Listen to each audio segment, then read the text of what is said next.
Okay, so this is like take one, exposing gang stalking through my eyes. There you go. I have all this shit written down because I've been doing automatic handwriting my whole life, so I'm not gonna get there with you. You can go figure out that shit yourself. But here's my homework.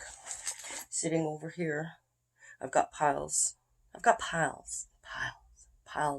art shit. Okay, and when I do my art shit, you'll have to look up what an abstract spiritualism artist is all about, because for most of my life I did not know what that was about. And as I sit here, I don't know, I think I learned from a perpetrator that was put into my life, like a honey trap. We'll say honey trap number 2. And what they did there is they set it up real well so that I'd go running down to this art thing that they had, Art in the Park Day, Saskatoon, back in, I think it was 2015 or 14, or I don't know what the hell it was, but it was quite a ways back. After honey trap number 1 was put in my life, within 3 months later, they put honey trap number 2. So as I sit here kind of unfolding things with my abilities and where they've led me my whole life, I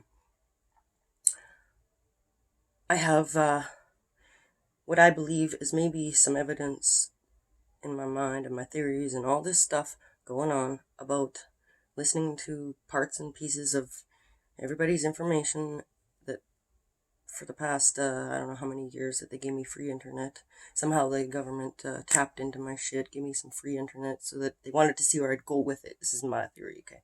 My opinions, my beliefs, my shit. And what they did is, like, for, I think it was 3 years, I magically had some free internet come my way.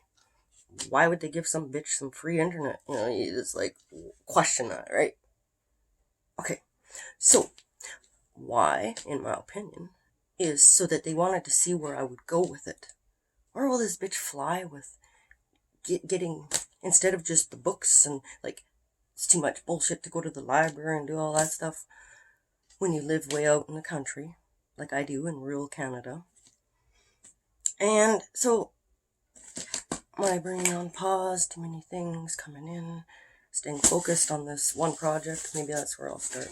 Okay, because there's just so many compartmentalized groups to this stuff, right? And I'm going to work on one video at a time to what's going on. So rewind, fast forward, whatever. Okay, so we got exposing gang stalking through my eyes, written down, whatever. Okay, stuff that I kind of put together, lots of screenshots, article, doing it fast, but whatever, there's that.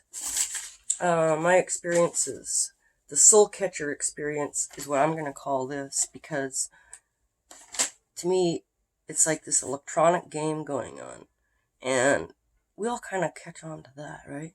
So I sit back and I go, and I put little pieces of information together and yada yada. You go back to the MK Ultra stuff, what they did there with those experiments to those people, and then all of a sudden the hippie revolution comes along, right? And you have, like, love, gotta love everybody. But what were they doing?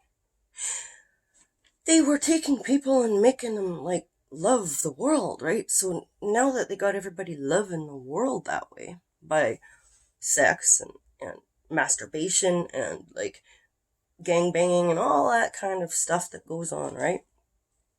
What did they do? What did they do? What did they do? Right? Okay, so what I think is, what did they do to that experiment is that we gotta rewind, fast forward to masturbation. When a person masturbates, what you're doing is, like, all that orgasmic energy that's coming out, you're letting it out. But if you're just, like, beating off to some magazines or beating off to somebody who you maybe feel you made a connection with through the like listening to YouTube videos or the news or whatever electronic information that comes into one's brain, this kind of is a theory about the rape torture. It goes there, okay? I don't know. thinking, because there's so much to this story.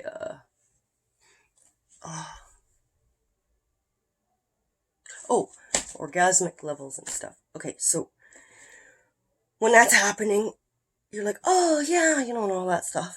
Well, what you're doing is you're allowing your light, your pure energy, light within, out. It's going out. And where does that energy go?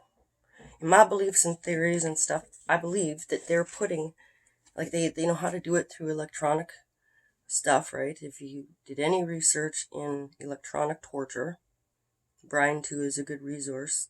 Kind of a... Okay, so...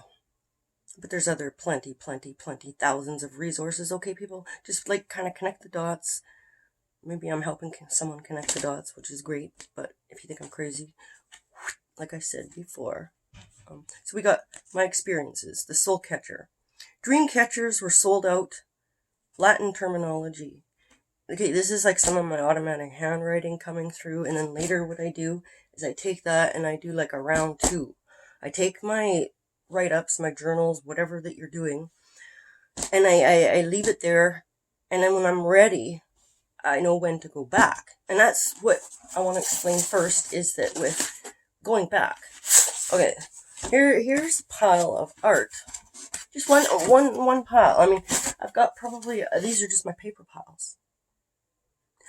And then I have, I don't know, a good maybe 500 canvases or so on the go with these. And then my house burnt down because that was done by electronic through the power box, and a dog saved me out of that one. She jumped up on the bed, woke me up, got me out of there. So I survived that one. It was like, there's connection to it though, through the way that they did it, because then I had carbon monoxide poisoning, which I explained before, that it put me into an induced coma state of mind. And I stayed there for quite a while until I went and sought help from the right medical people, we'll say. And then now I just kind of carry on my own way and do my art. But I've learned, because of being an abstract spiritualism artist, I'm not actually doing my own art. What I'm doing is I'm raising my vibration, and I'm bringing in spirit entities. Some of them good, some of them bad. And now that I've learned that some of them are good and some of them are bad, when I look at the art, it could be like 5-10 years later, I'll pull out my case study files, whatever they are, right? And sidetracking. Okay, yeah, then here we go.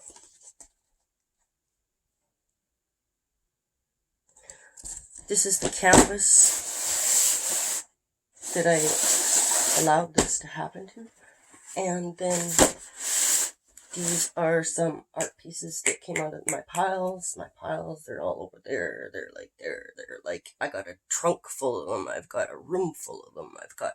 In my bathroom is big, so I have a space where I keep a whole bunch lined up there too. So I haven't took an inventory on how many pieces there really are. But what I'm doing for now is going through some of my paperwork, is like I like to call it. That's why I call it like, now what is this? Because I got paper. It's like you can't write on the back of a canvas, even though I have, and then I just end up painting them over. Yeah. This kind of stuff.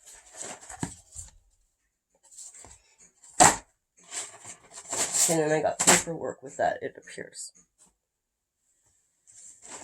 And here's another case study.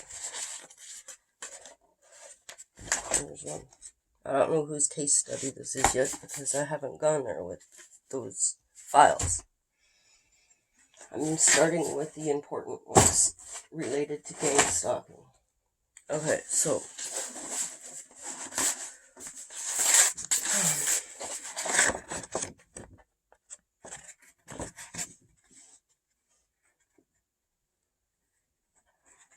and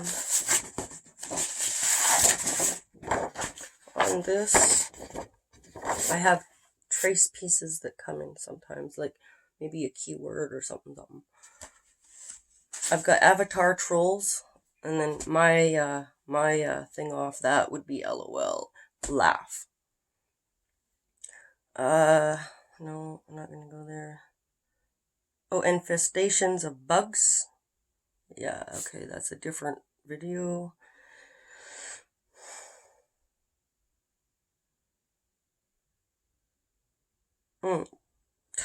I got Chief Handler written down, stuff like this. Just extra project shit, okay? I don't know what this is. Oh, yeah, here we go. Dream manipulation. Past lives. You experience past lives through dreams. The dream catchers. They were sold out.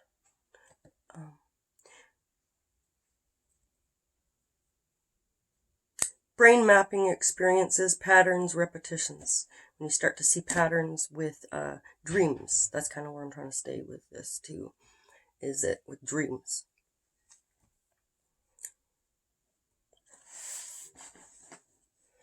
Brain mapping demons, something, little keyword that came to me to think about.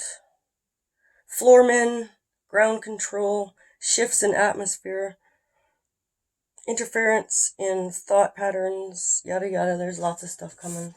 And then I just tried to put it in a pile to kind of make sense for this video. Alright, so exposing gangstalking through my eyes, check, done. Thinking outside the box. Connecting the dots, love, connected to dream manipulation, in my opinion, CLQ. That's part of my artist name, CLQ. Electronic torture through rape manipulation of brainwave patterns during the torture. When you connect with someone, whether it be like whatever, it has to be through electronics that they make these connections and take your soul energy when you're having an orgasm and put it out there for the dream world to pick up on and go play with.